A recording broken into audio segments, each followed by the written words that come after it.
താന്തോന്നിത്തുരുത്തുകാർ ഇപ്പോഴും ദുരിതത്തിൽ തന്നെയാണ്. വേലിയേറ്റത്തിൽ വീടുകളിൽ വെള്ളം കയറിയതോടെ 50-ലധികം കുടുംബങ്ങൾ അക്ഷരാർത്ഥത്തിൽ പെരുവഴിയിലായി. പുലർച്ചെ 3 മണിയോടെ സ്ത്രീകളും കുട്ടികളും അടക്കമുള്ള 50 കുടുംബങ്ങൾ ഗോശ്രീ ഐലൻഡ് ഡെവലപ്മെന്റ് അതോറിറ്റി ഓഫീസിൽ അഭയം പ്രാപിച്ചു.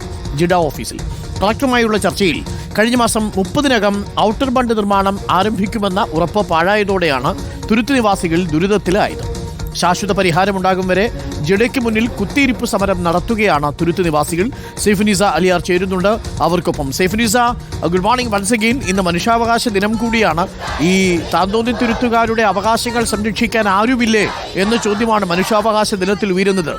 അവരുടെ പ്രതികരണങ്ങൾ കൂടി നമുക്ക് എടുക്കാം. ഇപ്പോൾ എന്തെങ്കിലും അധികൃതർ അവിടെ എത്തി ഉറപ്പ് നൽകുന്നുണ്ടോ അവർക്ക്?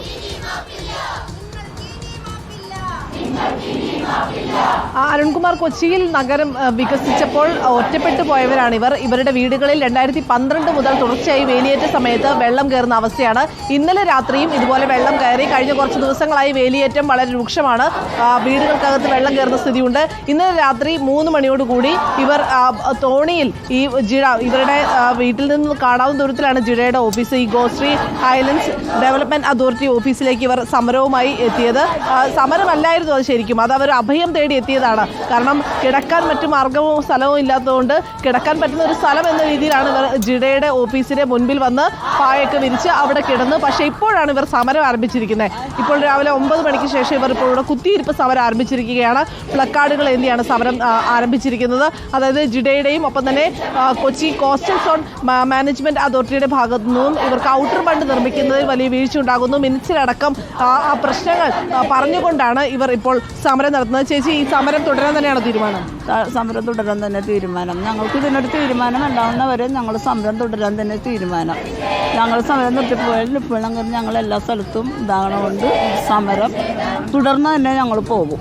ഇതിനൊരു തീരുമാനം ഉണ്ടാകുന്നവരെ ഞങ്ങൾ സമരം തുടർന്ന്. പിഞ്ചു കുഞ്ഞുങ്ങളും കുട്ടികളൊക്കെ ഉണ്ടല്ലോ, സ്കൂളിൽ പോകാനുള്ള കുട്ടികളൊക്കെ ഉണ്ടല്ലോ. കുട്ടികൾക്ക് നാളെ പരീക്ഷയൊക്കെ തുടങ്ങണുണ്ട്. പക്ഷെ ഞങ്ങൾ എന്ത് ചെയ്യും? നമ്മുടെ കുടുംബത്തിൽ നിന്ന് കിടക്കണോ ഇരിക്കാനോ എല്ലാം പറ്റാഞ്ഞിട്ടല്ലേ ഞങ്ങൾ കഴിഞ്ഞ പ്രാവശ്യം വന്ന് ഇതേപോലെ വാക്കുകൾ എന്നിട്ട് ഞങ്ങൾ പോയി. ഈ പ്രാവശ്യം ഞങ്ങൾക്ക് എന്തെങ്കിലും ഇതിനൊരു ഇത് വേണം. ഞങ്ങൾക്ക് ഔട്ടർ ബണ്ട് തന്നെ ആണ്. ഔട്ടർ ബണ്ട് നിർമ്മിച്ചാൽ മാത്രമേ ഈ സമരത്തിൽ നിന്ന് പിന്നോട്ട് പോവുകയുള്ളൂ എന്നുള്ളതാണ്. അതുവരെ സമരത്തിൽ നിന്ന് പിന്നോട്ട് പോകില്ല എന്നാണ്. സമരം തുടരാൻ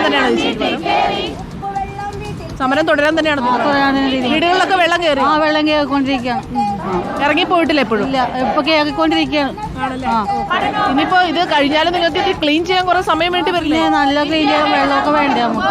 തീരുമാനമാകാതെ ഇനി അങ്ങോട്ട് തുരുത്തിലേക്ക് പോകില്ലെന്നാണോ? പോകില്ല. കുട്ടികൾക്കൊക്കെ സ്കൂളിലൊക്കെ പോകണ്ടേ? ഭയങ്കര പാടാണ് കുട്ടികൾക്ക് സ്കൂളിൽ പോവാൻ. പരീക്ഷക്ക് പോലും പോകാൻ പറ്റുള്ള കുട്ടികൾക്ക്. ഇവിടെയാണ് കുട്ടികൾ ഇപ്പൊ പരീക്ഷ വരെ മുടങ്ങിപ്പോകും. അതാണ് പരീക്ഷയൊക്കെ നാളെ പരീക്ഷ തുടങ്ങുന്ന കുട്ടികളാണ് ഇവിടുത്തെ ഫ്രണ്ടിലൊക്കെ ഇരുന്ന് സമരം ചെയ്യുന്നത്. ഈ കുട്ടികൾക്ക് ഇനിയിപ്പോൾ ഇന്ന് സ്കൂളിൽ പോകാൻ കഴിയില്ല. ഇവിടെ സമരമുഖത്താണ് ഈ കുട്ടികളുള്ളത്. പഠിക്കാനാകുന്നില്ല. നമ്മൾ രാവിലെ ദൃശ്യങ്ങളിൽ കണ്ടു ഒരു കുട്ടി കോളേജിൽ പോകാനുള്ളതാണ് ഈ ബുക്കൊക്കെ വെച്ച് ഇവിടെ വന്നിരുന്ന് പഠിച്ച് പരീക്ഷ എഴുതാനായി പോകുന്നത്. ആ കുട്ടി പരീക്ഷ എഴുതാനായി പോയിരിക്കുകയാണ്. ഇവിടെ നിന്നാണ് പോകുന്നത്. അതായത് ജിഡയുടെ ഈ ഓഫീസിന്റെ മുൻപിൽ നിന്നാണ് ഇവർ ജീവിത മാർഗങ്ങൾ തേടി പോകുന്നത്. ജോലിക്കായി പോകുന്നവരുണ്ട്. പക്ഷെ ഇന്ന് ഇപ്പോൾ എന്തായാലും ഇതിലൊരു തീരുമാനമാകുന്നവരെ സമരവുമായി മുന്നോട്ട് പോകാൻ തന്നെയാണ് ഈ കുട്ടികളും ഒപ്പം തന്നെ പ്രായമായവരും ഒക്കെ തീരുമാനിച്ചിരിക്കുന്ന വയോധികരായ ആളുകളുണ്ട്, കസേരയിൽ ഇരിക്കുന്നവർ. അങ്ങനെ നാളുകളായുള്ളവരുടെ സമരമാണ്. കഴിഞ്ഞ മാസവും സമാനമായ രീതിയിൽ ഒരു സമരം നടത്തിയിരുന്നു. അന്ന് കളക്ടർ ഇവിടെ നേരിട്ടെത്തി ഇവർക്ക് ഉറപ്പ് നൽകിയതാണ്. പക്ഷെ ആ ഉറപ്പ് പാലിക്കപ്പെട്ടില്ല. 1 മാസം കഴിയുമ്പോഴും ഇപ്പോഴും ഇവരുടെ പ്രശ്നം തുടരുകയാണ്. വേലിയേറ്റ സമയത്ത് കക്കൂസ് മാലിന്യം ഉൾപ്പെടെയുള്ളവ വീടിനകത്തേക്ക് എത്തുകയാണ്. ഇവർക്ക് ബാത്റൂമിൽ പോകാനുള്ള അവസ്ഥയില്ല, ഭക്ഷണം കഴിക്കാനാകുന്നില്ല, വീടിനകത്ത് വെള്ളവും ചെളിയും കയറി കിടക്കുന്ന അവസ്ഥയാണ്. അതുകൊണ്ട് തന്നെ നിലവിൽ ഇനിയിപ്പോൾ ഇക്കാര്യത്തിലൊരു പരിഹാരമാകാതെ ഇവിടെ നിന്ന് സമരമുഖത്ത് നിന്ന് മാറാനില്ല എന്നുള്ളതാണ് ഇപ്പോൾ ഈ താന്തോണി തുരുത്തുകാർ പറയുന്നത്. ഈ ഒരു ജിഡയുടെ ഓഫീസിന്റെ അപ്പുറത്ത് കായൽ തൊട്ടരികിലാണ് ഈ താന്തോണി തുരുത്തുള്ളത്. നമുക്ക് കാണാവുന്ന ദൂരമാണ്. അവർക്ക് നോക്കിയാൽ കാണാവുന്നതാണ് കൊച്ചിയിലെ വികസനങ്ങളെല്ലാം.